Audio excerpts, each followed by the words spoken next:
un fuerte aplauso porque arrancamos ya con la primera ponencia del Madrid Economic Forum.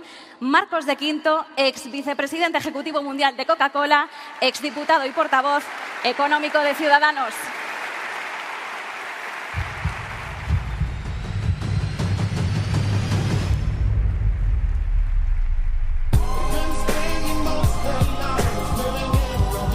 Bueno. Gracias, Marcos. Todo tuyo.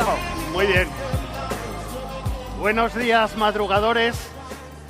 Bienvenidos a este Contra Davos, un Contra Davos donde hace un poquito menos de frío y donde se respira mucho mejor. Se respira aquí libertad y, sobre todo, sentido común.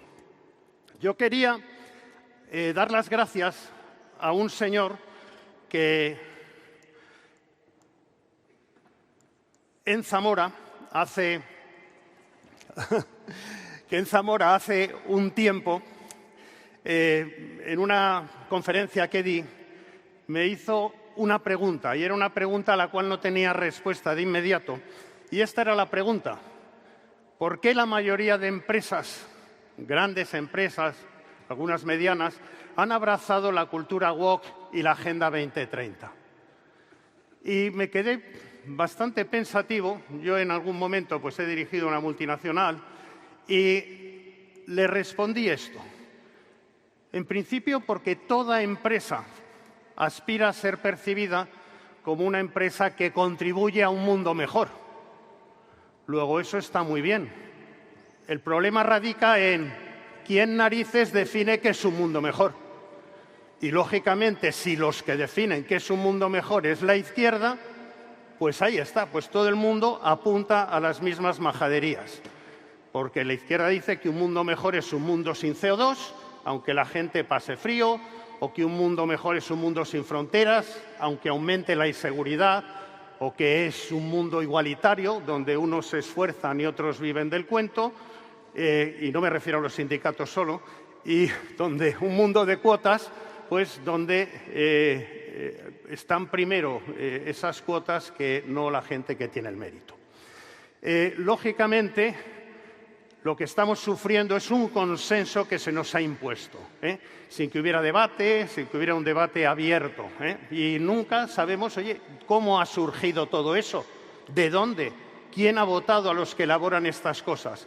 Solamente sabemos que existen un montón de organizaciones supranacionales que al final, con su poder económico y con sus medios, acaban dictando sobre organizaciones políticas antiguamente soberanas, pues la dictadura de lo políticamente correcto. Desgraciadamente, nuestros líderes en Europa y además aquí en España no nos quieren más prósperos, lo que nos quieren es que seamos moralmente superiores. Y por eso se dedican a hacer políticas que nos arruinan, pero nos permiten, supuestamente, mirar por encima del hombro al resto de países. Por ejemplo, nosotros no hacemos fracking para no molestar al globo terráqueo, pero luego compramos gas a países que hacen fracking para ellos, más fracking para suministrarnos productos a nosotros, gas. Entonces nos hacen dependientes energéticamente. Nosotros también, como somos CEN, pues no explotamos las tierras raras para no hacer estos grandes agujeros en el globo terráqueo. Pero otros países sí hacen los agujeros para suministrarse ellos y encima para suministrarlos a nosotros, haciéndonos dependientes industrialmente. Y también, como nosotros, nuestra ganadería, pues tiene la mala costumbre de hacer esas cosas que tienen metano y molesta a la atmósfera, pues están comprometidos con tratar de arruinar la ganadería, pero lógicamente otros países como Nueva Zelanda o como Argentina tendrán que tener ganado suficiente para ellos y además para nosotros, haciéndonos dependientes agroalimentariamente. Y por supuesto, como somos superiores moralmente, nosotros no invertimos en defensa, por lo cual Europa también es dependiente militarmente. Al final, no vamos a ganar nada en temas de prosperidad, pero eso sí, somos CEN. ¿Qué es lo que sucede? Este es el timo del estatalismo. cualquier tema, cualquier problema, cualquier cosa que se invente, el cambio climático o cuando ha venido el COVID, migraciones, guerra, el esquema es vamos a magnificarlo, vamos a generar catastrofismo y a través de ese catastrofismo conseguimos recortar las libertades individuales de los ciudadanos y subimos impuestos. Siempre, por cualquier cosa, la solución del estatalismo es coartar las libertades individuales y aumentar la presión impositiva. Y si estás en contra o quieres rebatirlo, pues bueno, te cancelan. En fin, los Nostradamus de todo a 100 llevan más de medio siglo engañándonos. Os acordaréis, bueno, a lo mejor alguno no habíais nacido, pero bueno, en estas épocas, cuando se escribió este libro de la bomba de población y cuando el Club de Roma encargó al MIT un informe, pues se decía, en el año 72, por ejemplo, que en el 80 no habría alimentos y habría una gran hambruna. Falso, mentira. También, después de la guerra de Yom Kippur, ya posteriormente, en 1980, se dijo que el petróleo se acabaría en el año 2007. Y efectivamente, como os comentaba antes, esto produjo restricciones en las libertades individuales porque se dijo que había que reducir la velocidad en las carreteras para ahorrar combustible. Luego esto se ha demostrado que era falso, pero no se ha vuelto a aumentar los límites de velocidad, pese a que los coches son más seguros. Y, por supuesto, impuestos sobre los combustibles fósiles, que, por supuesto, no se han quitado. También os acordaréis del agujero de la capa de ozono. Todos íbamos a tener cáncer de piel, porque ya era imposible cerrarla. Pues no, pues se cerró en el 2020. Nadie ha vuelto a hablar de eso. Otro engaño más. Y, por supuesto, pues bueno, en el 2008, después de que Al Gore sacó este libro, que le vino muy bien porque se hizo multimillonario con las conferencias que daba, pues bueno, el Ártico desaparecería el hielo en el 2018 y luego, además, en el 2009 lo anticiparon, decían que desaparecería el hielo del Ártico en el 2014. Falso, absoluto. De hecho, ahora en la Antártida ha incrementado su superficie de hielo en 5.000 kilómetros cuadrados. Y además el hielo flotante, el de los icebergs, si se derrite no aumenta el nivel del mar. Es falso. Y os pido que si queréis hacer un experimento vosotros mismos, luego esta tarde os pidáis un gin tonic con mucho hielo y cuando se derrite el hielo veréis que no se desborda el vaso. Es un experimento de andar por casa. Por supuesto, no hay apocalipsis. Este libro de Michael Shellenberger era un activista por el cambio climático, pues escribió un libro para decir que eso era falso. Pero lo más importante es no escuchar a los climatólogos, sino a los geólogos. Y aquí tenemos dos españoles de la Universidad de Oviedo que han hecho este libro, 2024, que se lo prohibieron presentar en la universidad y lo presentaron en nuestra asociación en Pie en Pared. Y, lógicamente, ¿por qué geólogos? Porque ellos hacen catas muy profundas en los hielos polares y de ahí sacan burbujas de aire de periodos de hace casi millones de años. Y te pueden decir cómo era el clima entonces. Y bueno, por supuesto, hay 1.600 científicos que están retando todo este consenso que existe entre ellos dos premios Nobel. Pero no les escucharéis mucho porque si hay 15 que dicen que hay catastrofismo climático, a esos es a los que los medios mainstream les hacen caso. En fin, simplemente que sepáis que los gases de efecto invernadero y que sepan las empresas que abrazan tanto esto de la Agenda 2030, que los gases de efecto invernadero son esenciales para la vida del planeta, que además el 90% de esos gases es vapor de agua y que el CO2 solamente es el 0,042 de los gases en la atmósfera. Y el hombre, como mucho, tiene la responsabilidad de un 11% de ese 0,042. Y también, para más información, el CO2 es el alimento de las plantas. Si bajáramos de ese 0,04 a un 0,02, podrían morirse las plantas. En el periodo carbonífero, el CO2 en la atmósfera era el 15% y gracias a ello se crearon los grandes bosques, selvas, etc. Pero bueno, todo aquello que no encaja con el discurso oficial se esconde, como por ejemplo que un glaciar se está derritiendo en Suiza y se ha encontrado, entre otras cosas, una calzada romana. Se supone que los romanos, cuando lo hicieron, ahí no había glaciar. También hay temas muy importantes que está abrazando esto del globalismo, que lo abrazan todas estas empresas, y uno de ellos es el tema de la transformación cultural de nuestras sociedades. Un conocido mío, Jorge Tamargo, me dijo un día una cosa que se me ha quedado grabada. Si un país se arruina económicamente, no pasa nada, es reversible, siempre puedes volver a salir a flote. Y si no, que nos lo diga mañana Javier Milei, lo que ha hecho con Argentina. También, por otra parte, si un país cambia su régimen y se convierte en una dictadura, caso de Venezuela, es reversible. Siempre puede volver a haber una democracia. Lo que no es reversible es cuando un país culturalmente es absolutamente asumido por otras culturas. Aquí nos engañan continuamente. Aquí tenéis algunos cayucos. Aquí hay uno de 25 metros de eslora con 271 personas. Yo conozco muy bien Nuabidú, conozco muy bien Nuakchot, conozco muy bien Mauritania y Senegal. Y para ir de ahí, en cayuco, hasta las costas de Canarias, necesitarías no tener nadie ahí, tenerlo todo lleno de bidones de gasolina, para con el motor en 12 días llegar. Sin embargo, fijaros, ¿dónde llevaban los depósitos de gasolina? Y además llegan todos con los móviles cargados para fotografiarse.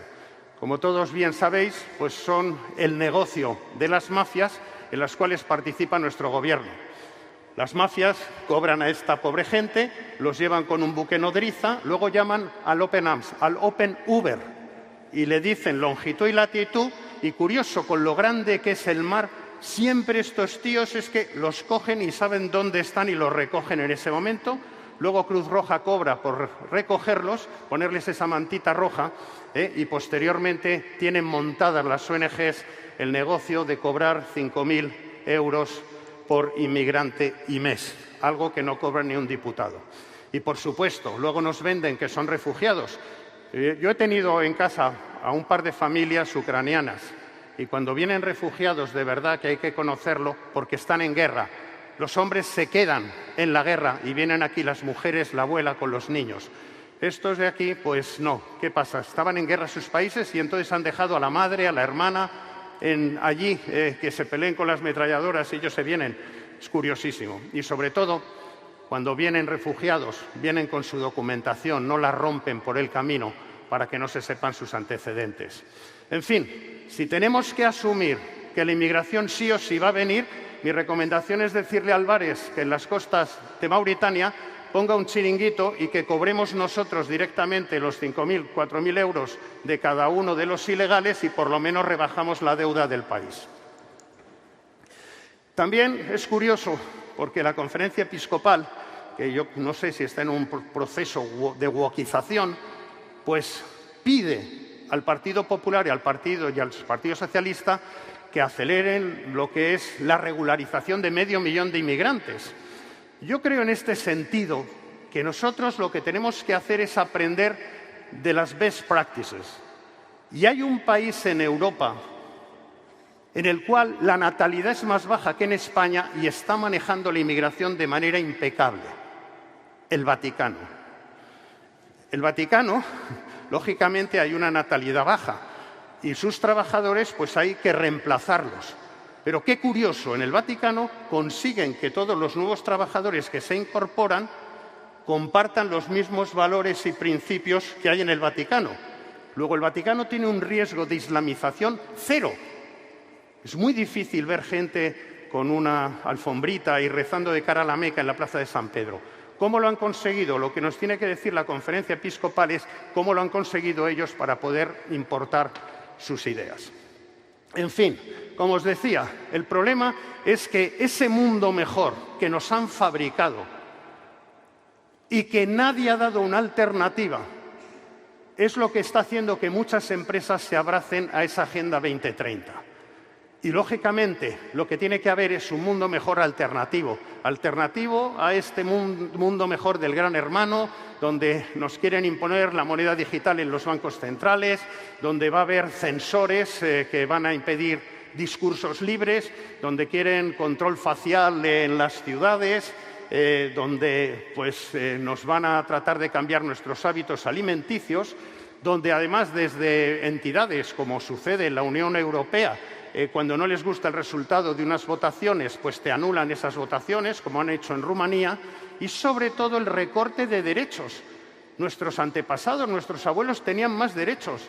Si quería uno hacer un gallinero en su casa, podía hacerlo, no tenía que pedir permiso al ayuntamiento. Y podías tener cachorros. Ahora sabéis que está prohibido tener cachorros con tus perros porque te tienes que dar de alta como criador, y si no, pues lógicamente te multan. En fin, ese nuevo modelo no corresponde a las empresas, pero sí corresponde a la oposición crear ese modelo alternativo de qué es un mundo mejor. Las empresas, las grandes empresas en España, la verdad es que ese ecosistema está absolutamente controlado por el Gobierno. Si os dais cuenta, el Gobierno posee las empresas públicas, pero también ha entrado en las empresas privadas con participaciones. Con nuestro dinero se han comprado el 10% de Telefónica, se han comprado Indra con nuestro dinero y las controlan también. Y hay otras que las controlan a través del boletín oficial del Estado, como pueden ser la banca, como pueden ser las energéticas. E incluso hay empresas privadas que viven del presupuesto público, y si no, todas esas productoras de amiguetes que se dedican a venderle programas caros a la televisión nacional. Por lo cual es muy difícil que empresas pequeñas, como antes estaba comentando Víctor, que autónomos, que microempresas, puedan realmente hacer una diferencia con toda esta presión que existe aquí. ¿Cómo hemos llegado a esto? Pues bueno, el problema de los estados soberanos han chocado contra el globalismo y, lógicamente, lo que está debajo del globalismo es la hegemonía cultural. Y permitirme que os cuente esto de manera muy sintética. El socialcomunismo se instauró a principios de los años 20 en la Unión Soviética con Lenin, que Lenin afortunadamente murió pronto y no pudo asesinar a mucha gente. Pero bueno, le sucedió Stalin y Stalin vivió suficiente para asesinar a todos aquellos que Lenin no pudo. Todo esto era como el comunismo se instauraba a través de la revolución violenta, hasta que llegó un señor que se llamaba Antonio Gramsci, que alrededor de los años 30 hablaba de la hegemonía cultural. Básicamente lo que venía a decir es, aunque sea más lento, la manera realmente de instaurar el socialcomunismo pues es a través de infiltrarse y dominar los medios de comunicación, la educación, la formación y las universidades y el mundo de los contenidos. Y ello es lo que hace que muchas veces, incluso gente de derechas, que sociológicamente España sea un país de izquierdas. Y es sencillo verlo, porque para que gobierne en España la izquierda, basta que la derecha se salte un semáforo en rojo. Sin embargo, para revertirlo y que vuelva a gobernar la derecha, la izquierda se puede saltar 20 semáforos en rojo y atropellar a todos los viandantes, que todavía está por ver. En fin, dentro de lo que es guerra cultural está la mala imagen que en general tienen los empresarios, desgraciadamente en un país donde son muy necesarios. Y mucho de ello, como en alguna ocasión he comentado anteriormente, viene del mundo de los contenidos. Nos hemos acostumbrado a que el retrato del empresario sea un señor gordo, grande, con chistera, con puro. Y también hay series en las cuales siempre el personaje del empresario es donde confluyen todos los males. En la que se avecina, por ejemplo, el empresario es el pescadero, o en Aida, el empresario es el dueño del bar. En ambos casos, ahí los guionistas meten que sea insolidario, que sea machista, que sea egoísta, que explote a la gente, todos los males. Y todo eso hace que la gente al final tenga una idea equivocada de lo que es. Mira, ser empresario no obliga a pedir perdón, para nada. Los empresarios tienen tal síndrome de Estocolmo que han comprado la estupidez esa de que es que tienen que devolver a la sociedad. Pero ¿qué narices tienen que devolver a la sociedad si no hacen más que dar a la sociedad? Porque dan seguridad,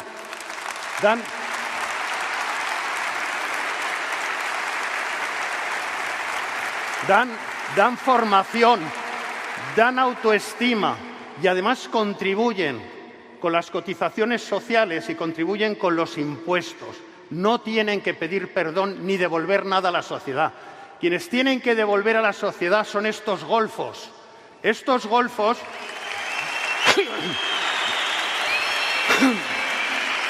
que se han embolsado el dinero público, que cobran sin ir a trabajar. Comisiones y UGT en 4 años, 380 millones de euros. Y robaron 40 por sentencia del Tribunal de Andalucía, que no han devuelto. Y no devuelven y encima les siguen dando dinero. O el otro jeta que en la Universidad de Málaga, pues bueno, no se le veía, pero cobraba como investigador. En fin, las dos nuevas Españas realmente son estas. Las de los que cobran del presupuesto público y los que la pagan. Por supuesto que hay funcionarios de mucha valía. Tenemos la UCO, tenemos jueces, tenemos fiscales decentes. Pero realmente toda esta es la España que cada día va creciendo. En estos momentos son 16 millones. Y, sin embargo, el sector privado, 16,9 que son autónomos, empleados por cuenta ajena, que están manteniendo a la otra España.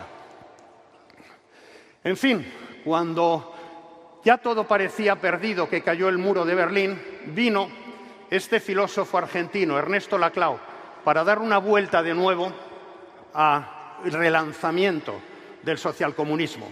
Muro de Berlín, la gente estaba desesperada, se creó el Foro de San Paulo, donde el Foro de Sao Paulo, por cierto, el gobierno español estaba de oyente, pero posteriormente, ya en 2019, se crea el Grupo de Puebla, y ahí el gobierno español. Este es el club de los dictadores latinoamericanos, pero ahí con nombres y apellidos tenemos en estos momentos a nuestro gobierno, lo cual debería de ser una vergüenza para el país. En fin, Ernesto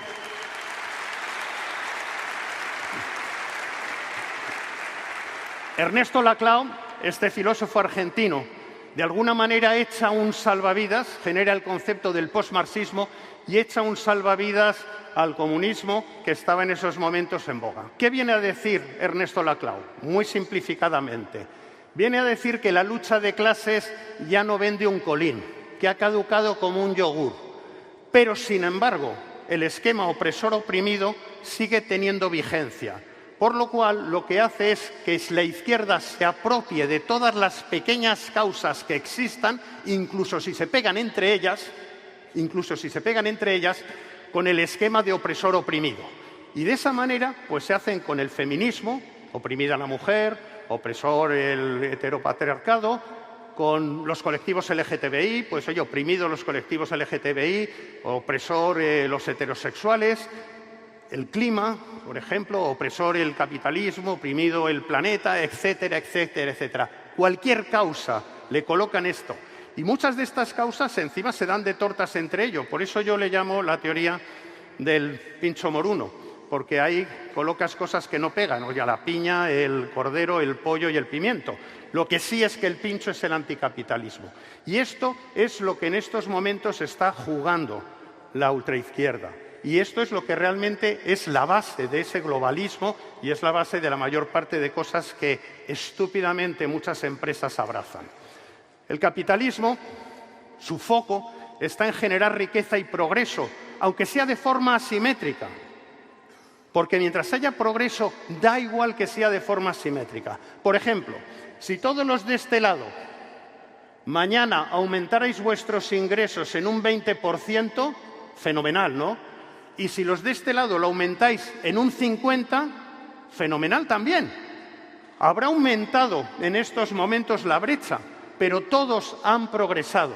A mí, mientras progresemos todos los españoles, que Juan Roch o Amancio Ortega progresen todavía aún más, pues felicidades. Pero, sin embargo, el socialismo a lo que se dedica es a redistribuir la riqueza, aunque eso lleve a desincentivar su creación. Porque si empezamos a redistribuir la riqueza, pues oye, mañana se nos marchan los emprendedores, los empresarios, y sí, seremos todos más iguales, pero más pobres. Por ejemplo, como yo soy liberal, cada persona que haga lo que quiera. Si uno no quiere estudiar y no quiere trabajar, fenomenal, pero que no aspire a vivir igual que el que estudia o trabaja. Y, por ejemplo,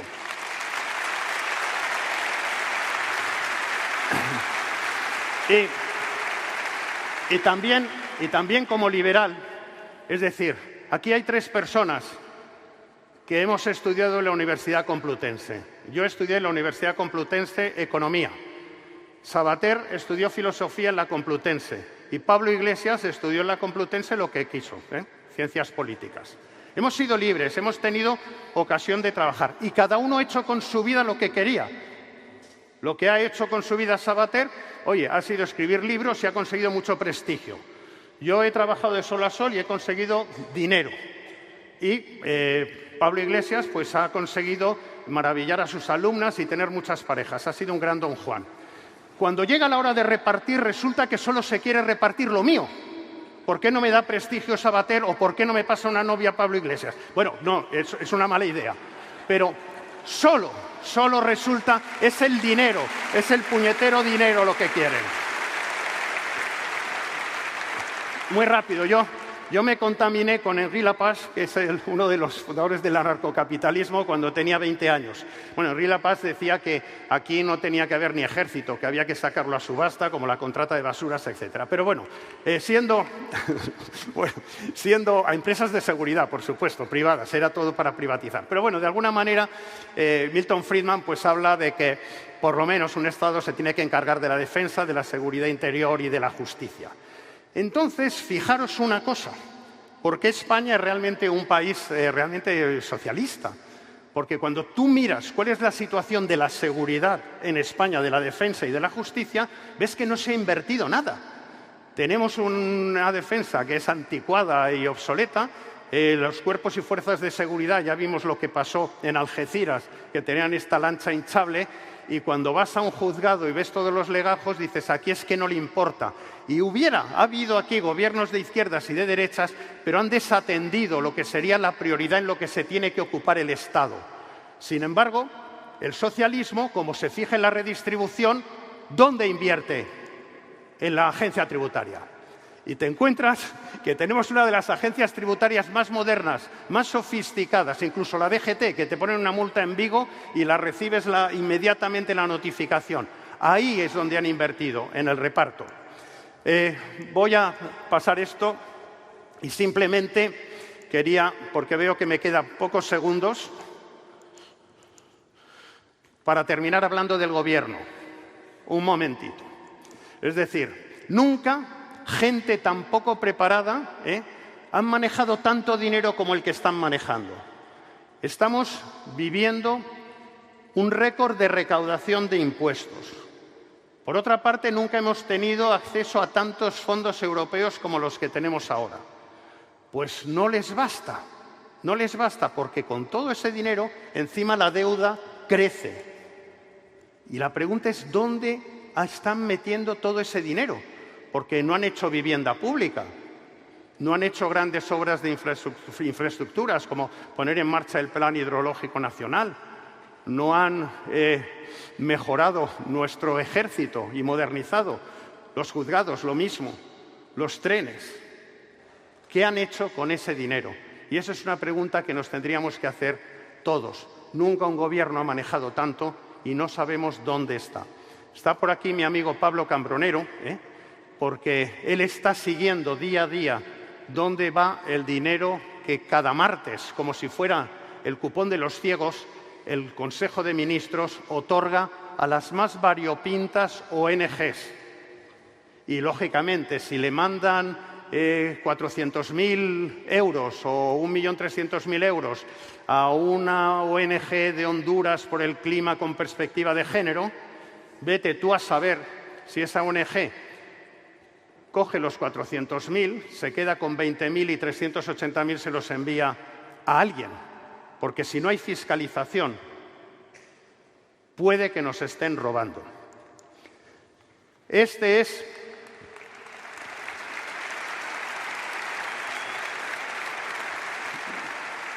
para que nadie se llame a engaño, ya voy a terminar con esto, este es el esquema de lo que está sucediendo. El objetivo que tiene Sánchez y su gobierno es llevarse la pasta gansa y topa la saca. Aquí tenemos esta noticia de que la socialista Chivite dio 67 millones a una UTE de una empresa del amigo de Cerdán, que tenía solo 9 empleados. Ya podrían dar dinero para patrocinar esto. Entonces, eso es el objetivo. No tiene un proyecto político, porque si lo tuviera, tendría que tener un presupuesto para apoyar ese proyecto político. Le da igual, él tiene acceso al dinero, punto. No necesito presupuestos. ¿Y qué hace? Pues blindarse y mantenerse en el poder. ¿Cómo me blindo? Pues para empezar digo que la malversación es un delito menor. Para lo siguiente me quedo con la Fiscalía. Como no me puedo quedar con la anticorrupción, monto 2 fiscalías anticorrupción. Como incluso me pueden denunciar, trato de hacer una reforma para quitar la acusación privada. Luego, si no hay acusación privada y la Fiscalía que yo manejo dice que no hay causa, tengo total impunidad. Y si además, por cualquier circunstancia, fuera condenado, tengo el Tribunal Constitucional para darme. Todo esto es lo que se está haciendo en estos momentos. Y, por supuesto, para poder llevarse la pasta gansa y para hacer todas estas cosas y que la gente no preste la atención debida, pues luego nos distrae con el tema del Valle de los Caídos y todas esas cosas. Lo que se está produciendo en España es un golpe de Estado. La definición del jurista Hans Kelsen es que golpe de Estado es cualquier modificación de la Constitución de un país por medios que no sean los contemplados en esa Constitución. Y aquí estamos viendo que la amnistía, el cuponazo catalán, la cesión de fronteras, los nombramientos del Consejo del Poder Judicial, pues están incumpliendo la Constitución y no pasa nada. En fin, los hombres libres no se preguntan qué va a pasar, yo no sé lo que va a pasar, pero sí se preguntan qué es lo que vamos a hacer. Y simplemente termino diciéndoos que, bueno, yo por mi parte tengo mi asociación, Pie en Pared, y a lo que nos dedicamos es a tratar de combatir la hegemonía cultural de la izquierda y la neorreligión woke. Muchísimas gracias.